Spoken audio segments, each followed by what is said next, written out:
Welcome to Genesis Educational Research Hub, GER Hub, a place where your research and educational needs are met. In this video, I'm going to be talking about a typical research project, okay? A typical research project.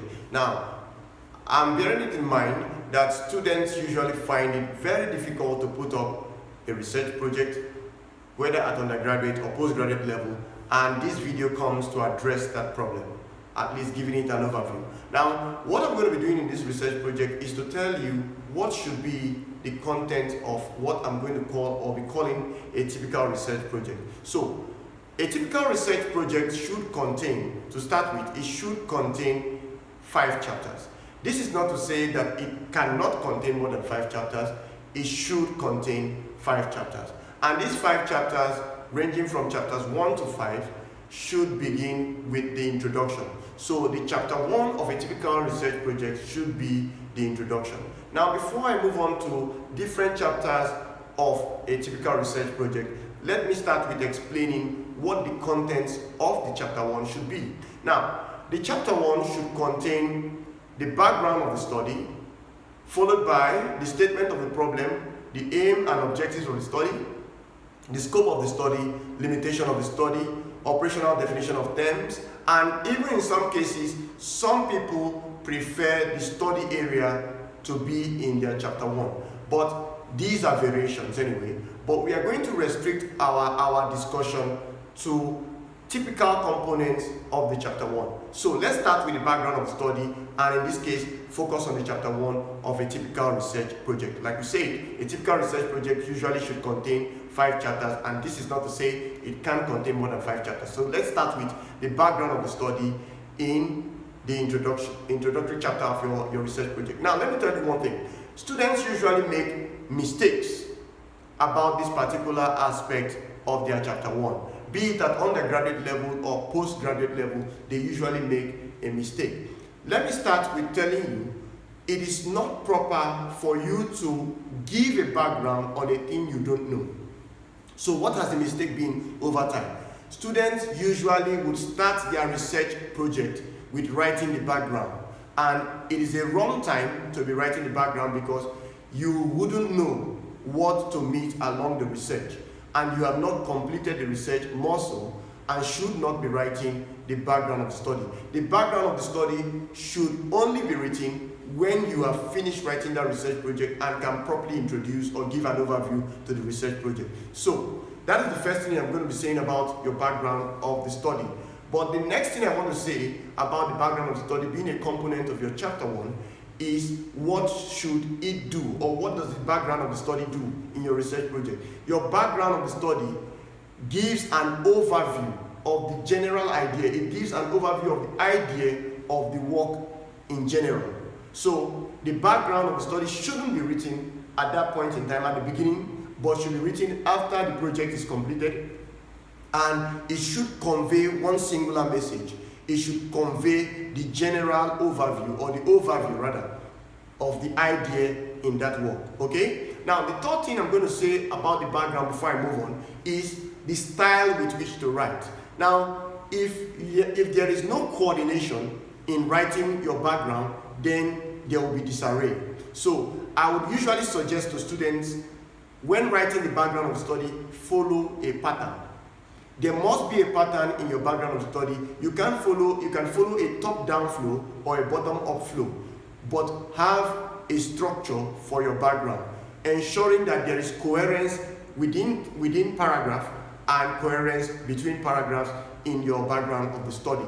Now, moving on from the background of the study, let's go to the next thing that should be in your chapter 1 of the research project, a typical research project. The next thing that should come up in your chapter 1 of a typical research project should be a statement of the problem. Some people prefer this coming before their aim and objectives. Some prefer it coming after their aim and objectives. But whichever way, there is room for flexibility.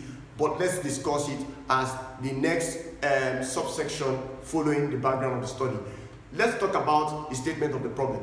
What does the statement of the problem mean? Most students do not know what the statement of the problem means, so you would end up picking up a project of a student or a dissertation of a student or a thesis, and end up discovering certain things are not just right about the statement of the problem, because that student does not seem to understand what the statement of the problem means. So let me tell you, every research starts with a problem. Without any problem, there is no research, because research projects are written to address a particular problem. Research is an investigation into certain problems with the aim of giving it a concrete solution. So whenever there is a research, there must be a problem. Now, the statement of the problem or research problem in your chapter 1 tells us, as readers of your work, why you decided to write on that work, why you decided to write a research project on that topic, okay? So it is a component of your chapter 1 that addresses that matter. It tells us the very reason why you decided to write on your topic, okay? Now, so you must be able to get that right. Now, moving on from your statement of problem, the next thing I want to talk about that comes also in your chapter 1 is the aim and objectives. Now, students often have confusion as to what should be the aim and what should be the objectives. Please take note. Aim and objectives are necessary and they mean two different things. Usually your aim comes directly from your topic, meaning that sometimes your aim could even be your topic. If, for instance, you want to write about a project that addresses causes of what's called pollution in an area, then the aim of that work would be to address concerns stemming from causes of pollution, okay? So the aim most time is just a way of, is a paraphrased topic, is a paraphrase of your topic, okay? But the objectives is now a breakdown of how your intentions are to achieving the aim. So if you are to achieve your aim, then you must decompose or state different steps which you will take in achieving or actualizing the aim. And those steps are now the objectives. This implies that at the end of a research project, if all the objectives are met, then the aim is automatically met. So aim leads to the objectives, and the objectives, when achieved, would have actualized the aim, okay? Now, that means the next thing. That brings me to the next thing. Now, next thing I want to talk about is the scope of the study. Some texts will call this delimitation. Whichever way, whether you call it delimitation or you call it scope, they mean one and the same thing. So, the delimitation or scope of your study protects you as a student, especially if you want to present a thesis, or you present your dissertation, or you want to present your undergraduate project at seminar level or final defense level. Your aim or your scope protects you. How does it protect you? Now, the essence of putting a scope in your chapter 1 is to tell your reader, or one who reads your work, how far your work will go, how far it will discuss on that particular subject matter, what is not expected of your work to be discussed. Those are the things your aim should talk about. So if, for instance, in a seminar defense, you are asked a thing that your work did not discuss, politely, you have every right to tell someone asking such a question that your work did not consider that area, and you can refer the person to your scope. So the aspect of your work which protects you as a student, telling people how far your work should go and what it should not cover, is the scope of your work. Now, people often confuse scope with limitation. Scope is different from limitation, because scope tells the extent to which your work will cover and the extent beyond which it should not go. But limitation talks about something different, and let's see what it means. The limitation, being a component of your chapter 1, tells people the impediments you think or envisage you would have in the course of writing the work. And if the work is already completed, it tells people the problems you encountered along the way in putting up your, or in going through your research, okay? Now, these impediments could be finance. You may have experienced financial challenges in trying to carry out your research project. You may have also experienced time constraints. Time did not allow you to collect enough data to analyze in your work. These are constraints you put under the limitation of your work. There are so many limitations beyond even time and finance. Okay? So what limitation talks about in your work is telling the reader or the would-be reader that these were the impediments I faced if the work is completed, or these are the impediments I envisage I may face if the work is not completed. Okay? So now another component of your research project in chapter 1 that people may choose to put in your chapter 1 is the study area. Now the study area or the study setting describes what geographical location will be considered in your work for discussion. Now, if you are carrying out a research on the causes of pollution, you must tell us where it should be done or where the researcher intends to carry out that research. It mustn't be everywhere. So under your study area, you must describe the area where you want to focus on, and it is very important. But some projects do not actually put this in their chapter 1. Some projects will actually put this in their chapter 3. So it is optional to be in your chapter 1, the study area. But a component that people would often deem necessary to incorporate into the chapter 1 is the one of operational definition of terms. Operational definition of terms, and some people may call theirs conceptual definition of terms. Now, if this is not a compulsory component of your chapter 1, so you don't go looking at your colleague's project and telling yourself that mine should also contain an operational definition of terms or conceptual definition of terms simply because your colleague's project or someone else's work had conceptual definition of terms or operational definition of terms. No, it is based on the requirements of the work. If there are terms or terminologies you'll be using in your work that you would want the reader or the would-be reader to understand based on context or based on how they will be used in your work, then you can incorporate a subsection in your chapter 1 captioned operational definition of terms or conceptual definition of terms. This is just so as to explain the concepts as they will be used in your work. Okay? So these are the main subsections that should be in your chapter 1. The background of the study, the statement of the problem, the aim and objective of the study, the scope of the study, limitation of the study, and also your operational definition of terms. Now, lest I forget, there is one more component I would want you to know about. It is the significance of the study.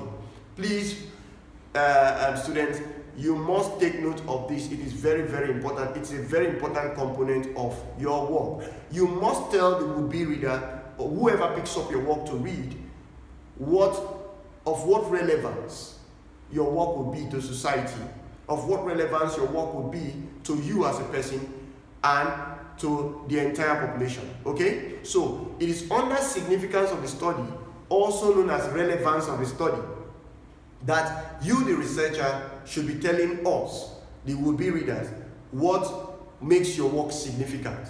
Now, in doing this, you must follow a structure. Some students do not really understand how to put up their significance of the study, so they just go about talking about to what people need to be relevant. There is a structure for writing your significance of the study.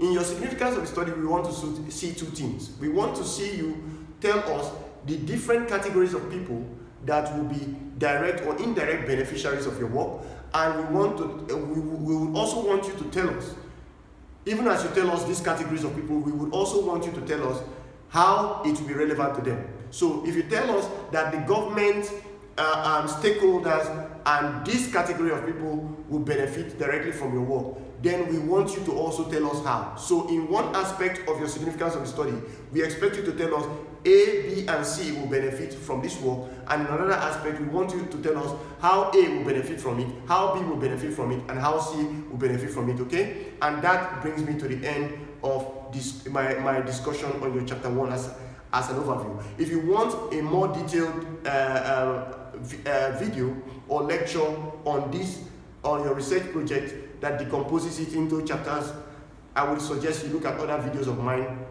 in our YouTube channel, okay? Now let's go to chapter 2.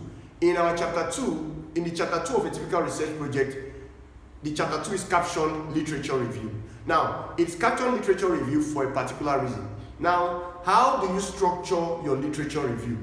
In my own opinion, with my experience in looking at research projects, I can tell you that a good literature review should consist of three components. It should consist of what is called a conceptual component or a conceptual review. It should consist of what is called a theoretical review, and it should consist of what is called an empirical review. Okay? Now, not all literature review should carry these three components. The type of literature review you write depends on your field of study. But if you are writing a project in sciences, you may not have the component of the theoretical framework or the theoretical review. Your work may only border on empirical review. If you are in education, your work may need these three components. If you are in geography, urban and regional planning, your work may carry the three components, but a typical literature review should consist of these three. Now, that is not to say the three of them are mandatory or the three of them are compulsory. It depends on what you are doing. So the kind of literature review you write depends on the kind of work, the kind of project you're writing. So your work must not contain the three components. It must not contain the empirical review. It must not contain the conceptual review. It must not contain the theoretical review or theoretical framework all at once. It depends on what you're doing. Now, let me explain or give an overview. Since this video is all about giving an overview on a typical research project, let me give you an overview of what these components mean, so as to enable you to understand why and what should be in your research, okay? In your chapter 2. So, chapter 2 is called literature review, like I said earlier on, but the conceptual framework. If your work demands that certain concepts in your topic be explained, the best place to explain such concepts is in your literature review. So let's assume that you are writing on the causes of pollution in Lagos State, or the causes of pollution in a particular area in Lagos State. The key word there, pollution, has to be explained as a concept. Okay? So it means one who looks at your work would expect you to discuss pollution in general. Under pollution as a concept, you may be talking about pollution in terms of its definition. You may be talking about pollution in terms of its causes. You may be talking about pollution in terms of its consequences to society. All these will be discussed as different concepts under your conceptual review. So if your work is a project like that, then you should be discussing that concept. So how to know what concepts should be discussed in your project comes directly from your topic. Look at your topic, examine your topic very well, select the key terms, and then discuss them as concepts in your work. So if you have a topic like that, then you need a conceptual framework. Then, if you are writing a project that has consequences, or a project that talks about impact of one thing or the other, you may be needing, depending on the existence of such theories, you may be needing theories that back your claim. And those are called theoretical frameworks. So not all projects require theoretical frameworks. So it is not a mandatory component of your literature review. If you are writing on a research or a research topic that has impact of things on items or impact of things on another thing, then you may be needing a theoretical framework. All you have to do to put up a good theoretical framework is to browse through different theories as it concerns your work that pertain to your work. Okay? So I'm not going to talk about that in detail. In subsequent videos, you can look up on that. But for the next component, which is the empirical review, I really want to explain this. Now, sometime I had a student asking me how to put up. I had a student putting up the argument that empirical review is actually different from related literature. Please, it is not different. The empirical review or the empirical component of your work, if you are reviewing literatures empirically, it means you want to tell us, you are trying to look at it chronologically, starting from the most recent literature published in your area or related to your work to the most outdated. Okay? Now, for you to write an empirical review means you have looked through the works of people, you have looked through their abstracts, and you basically want to tell us year by year, from the most recent to the most outdated, what they did, what they wrote on, how they did it, what methods they used, what solutions they had, what results they had. So that is what you want to tell us. And in putting up an empirical review, we prefer in putting up an empirical review that you write with the most recent down to the most obsolete or the most outdated, okay? That is how to put up a good empirical review. So the empirical review is all about telling us about the abstracts of different works as it relates to yours. Okay? Now, one component aside the conceptual framework, the theoretical framework, and then the empirical review that is needed in a project that students often fail to put is the summary of review. Now, in the summary of review being a component of your literature review, there is need for you to tell us what gaps you have spotted out. It is under the summary of review, you tell us that A had done this but did not do it in this manner. B had done this but failed to do this. C had done this in the year 1992 but failed to do this. In my work, based on their lapses, my work is a reaction to the gaps in their work. So it is under the summary of review, you tell us the gaps in each person's work and where you would, how you intend to fill that gap, how you intend to solve the problems they could not solve, or the problems they solve using a different pattern. That is what you tell us under the summary of your review. So most students fail in this regard and end up discussing something else instead of discussing the actual thing they should discuss in the summary of review. Now, I'm going to stop there and move to the chapter 3 of your work. The chapter 3 of a typical research project is called a research methodology, okay? So the research methodology gives or lays out the design for your work and the method with which you intend to go in your work. And I'm not going to stress this because it varies from field to field what should be contained in your research methodology. Now, for a typical science research methodology, it differs what the content is for an educational research methodology or the research methodology of a project in humanities. So I'm going to discuss that in a video that follows this, so you watch out for that video on research methodology. In this video, I'm strictly going to tell you that research methodology lays out the design for your work and how the methods with which you intend to solve the problem in your statement of problem, okay? So moving on from that, let's talk about your chapter 4. Now, chapter 4 also varies from field to field, but I'm going to look at it from the aspect of data analysis and data interpretation, okay, or interpretation of results. Now, or discussion of results as it may be called. So chapter 4 is usually called data analysis and interpretation of results, or data analysis and discussion of results. Now, what we intend to see in your chapter 4 is simply the data you want to analyze, the data, whether the primary data you got from your field, that is where you carried out your research, the data you got from there, how you intend to analyze that data, or how you analyze that data and the results you got. We want to also see a discussion of those results as it relates to society.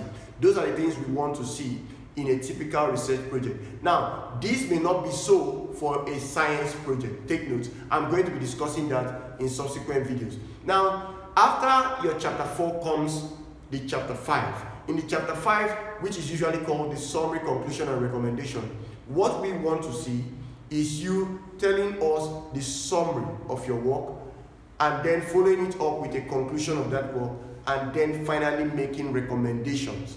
Okay? So for the summary, we intend the summary should be different from your abstract. Students often make the mistake of replicating their summary as the abstract, okay? Your summary and your abstract are two different things. Your summary narrates the work from beginning to the end, what you did from chapter 1 to chapter 5, okay? But it is different from your abstract, whereas your conclusion follows it up, follows your summary by telling us in categorical terms, stating your results. So it is in your conclusion you say, based on the following analysis, or based on the discussions in this work, or based on what this work has done, we have been able to achieve the following result. We have been able to show that A is equal to B, C is equal to D, but E is not equal to F. So what we expect to see in your conclusion is you stating your results. Okay? Then follows your recommendation. Now, whenever you put up a research project, there should be in your chapter 5 or that component of your work that discusses your summary, conclusion. If it is not your chapter 5, there should be that component that tells us the recommendations. Now, if you go about writing a research project, there is every tendency that you must have spotted out certain things that should not be, or mistakes that people have been making over time that your work has unraveled. And if you have unraveled a thing in your work, then it is only proper, only fair to society that you tell us how and what you have unraveled. Okay, so it is that component of your work, the recommendations, that you start telling us based on what we have discussed in this work, or based on what I have unraveled in this work. I will recommend to government this to do. I will recommend to stakeholders this to do. I will recommend this to that. Okay, so recommendation is a very important component of your work, and it does that for us in society. Okay, then the last part of your work that people often incorporate, it is not compulsory, it depends on what you need in your work, is the suggestion for further studies. Now, whenever you write a research project, there is every tendency that you must have spotted out one thing because of the research that you feel an area you could not cover due to time limitation, due to financial limitations, an area you could not cover that you would want further investigation to be done on. So it is your suggestion for further study as a component of your chapter 5 that tells prospective researchers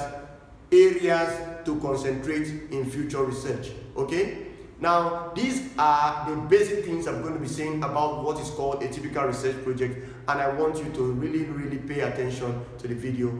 Do like our video, share the video if it makes sense to you. If it makes much sense to you, share the video, and then most importantly, please subscribe to the channel for more videos on this, as this will grow the channel. Thank you very much.